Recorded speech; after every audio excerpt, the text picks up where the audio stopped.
May I use my tithe to support charity? Well, if you want to know more about tithe, you will find some information here in this chapter we are going to study today, Deuteronomy 12. But also, we will not cover what we find in Leviticus 27, also Numbers 18. But let's go now to this principle we find here in Deuteronomy 12, because here is explained the principle, the storehouse principle. Because in order to be considered tithe, there must be a specific percentage. There must be a specific place to bring it. And there must be a specific destination, a specific way to use it.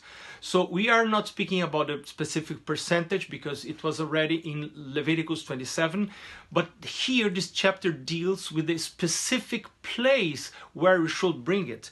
And you will find the answer in verses 5, verses 6, and then through verses 8. Verse 8 is interesting because it says, you shall not at all do as we are doing here today, every man doing whatever is right in his own eyes. So I am not supposed to give my tithe to what I believe is fair, is good, but I need to investigate God's word with a very honest spirit, trying to find out the truth, not what I am inclined to do, because sometimes I am willing to do that. So I try to make God's word to say what I am willing to hear, but that's not true, that's not honest. So I need to search all through God's word to find that. But where should I bring my tithes? But you shall seek the place,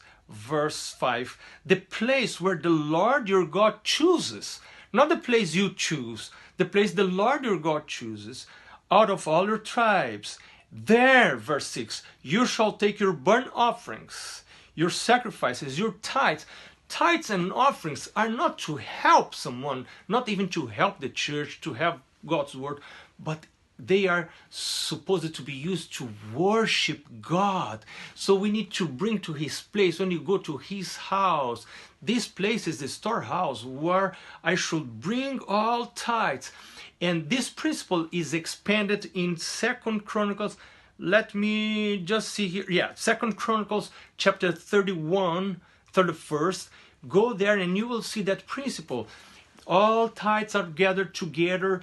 And then in Malachi 3 verse 8, God says, bring all tithes to my storehouse. Remember that? So that's the storehouse principle. I am not supposed to give my tithes to education, even Christian education. I am supposed to help at Christian education. I am supposed to help poor people, those who are in need. I am supposed to help some good ministries, but that help must not come from tithe.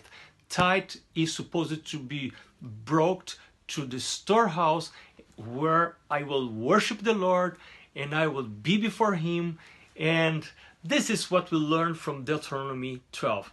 There, the chapter ends speaking a little bit about second tithe. We have no time to speak about second tithe here. That's why I will post 2 links for you if you are interested in knowing about second tithe principle. You may access those 2 links and you will find some information there. God bless you and come back tomorrow. We will be studying God's word.